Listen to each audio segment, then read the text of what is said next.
All right, everybody, this is Nash here, and the Texas Longhorns have beat the Kansas Jayhawks 40-14. Look, there were multiple things, but at the end of the day, what a game. Did the home offensive woes get solved? No. Did the Texas coming out sorry about that. Did the Texas coming out early? Did that get solved? No. Texas didn't start hot. But at the end of the day, the Texas Longhorns came away with the dub, and there are plenty of takeaways. So, if you like the video, drop a like on the video, subscribe to the channel, and then comment down below your thoughts on this Texas win. I know the pups are happy. Hey, Missy, you happy? We're happy. Okay. Where else do I start other than Jonathan Brooks? Jonathan Brooks. I tried to tell everybody. Missy, I tried to tell them. I did. I got the jersey back there. These are all three guys that I really believed in strongly. Those were like me essentially calling my shot in the season and saying these guys are going to have a great year. Jonathan Brooks, 21 rushing yards, 21 attempts, 218 yards, 10.4 on the ground, 10.4 per carry, 2 touchdowns. Look, Cedric Baxter looked nice.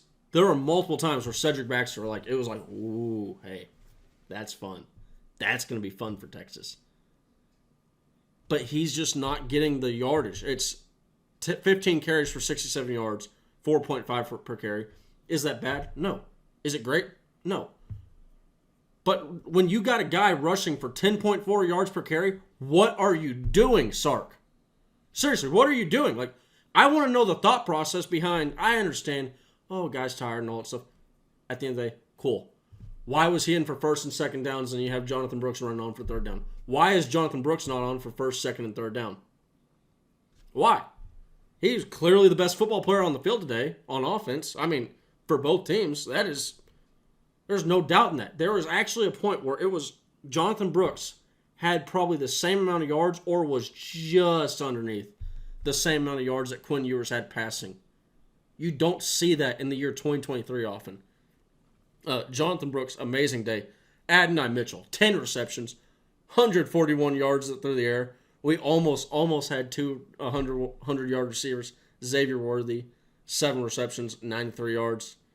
Adonai had a touchdown. Man, what a game from those two guys. Finally, we got to see if you remember that Top Gun thing that I did, finally we looked like we were having a Top Gun moment. Now to address the bad. Ja'Tavion Sanders. Now it's only a little bad. It was bad because he didn't get to play the full game. He got injured. It looked a lot worse than it ended up being. I believe Steve Sarkisian's comments are they're expecting him back versus Oklahoma, which is massive. Look, I'm a Gunnar Helm fan. He's not Ja'Tavion Sanders. We found that out pretty quickly. And honestly, something that I noticed from in the stands was that alignment. Getting Agbo lined up. That's not something you ever question with Ja'Tavion Sanders, but you had the penalty on Gunnar Helm. I'll have to go back and watch and see if Gunnar Helm actually was at fault there.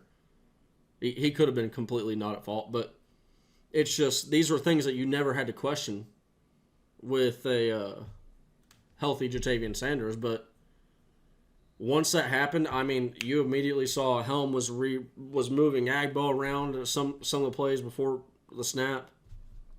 That's an underrated thought that I hadn't really even thought of, and I don't think a lot of people were thinking of. But to continue on with the bad, I mean, look, 25 yards, 25 carries, 125 yards, 5 yards per carry. Their stats, they have 2 running backs that had 8 carries and 44 and 45 yards respectively. Here's the problem with that. One of those carries for Daniel Hishaw, 8 carries for 44 yards, is an 18-yard carry.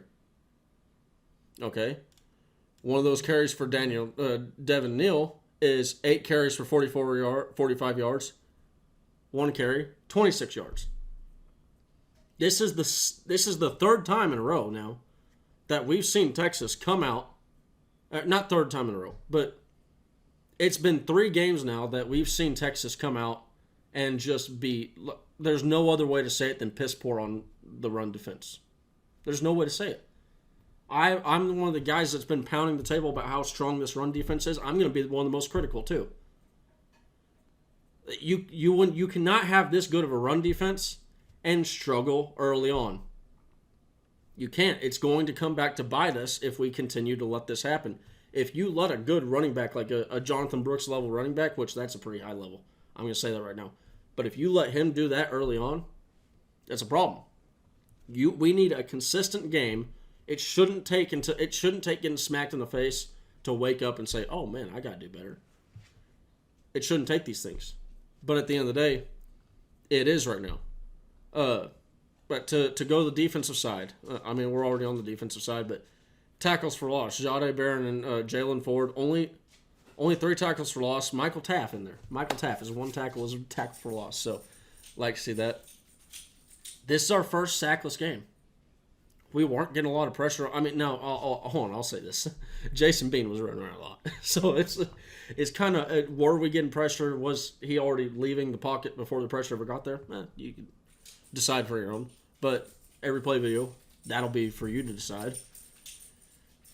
But at the end of the day, Jaylan Ford, 7 total tackles, 5 solo. That was by far the lead for the team. We had a bunch of guys tied for 3, a bunch of 2 tackles, and a bunch of 1s. So Jaylan Ford led the day. First day that we had without an interception. And yes, you jinxers got it. You got what you wanted. You got what you wanted. Quinn Ewers threw his pick. He threw it. Are you happy? Are you happy? Can y'all stop talking? Stop talking about it now. You don't sit there and say, "Oh, Nash, we have nothing." Yes, you do. This is one of the superstitious things that happens. Okay, when a pitcher's throwing a no-hitter, do you sit there and go, "Hey, they hadn't had a hit yet. They hadn't had a hit yet"? No, you shut up and you let the dude throw. And then when the hit happens, you go, "Wow, he was this close to a no-hitter." When Quinn Ewers gets the record for, he won't now, but when he gets the record for the most pass attempts without interception, then you mention it. Then. Just a little minor gripe that I had. But at the end of the day, the Texas Longhorns, this is my immediate takeaways. We gotta be able to come out. And by the way, Quinn Ewers did finally end. He did finally end those home woes. He threw. This is actually, if you were watching the pregame, or if you were watching the prediction show that we do for Orange Bloods, okay? The Get Your Horns Up. Me and Travis Gailey combined nailed dead on the money, almost dead on the money completely. So Travis Gailey, he predicted 25 to 35, which is dead on the money for Quinn. 350 yards, 4 touchdowns.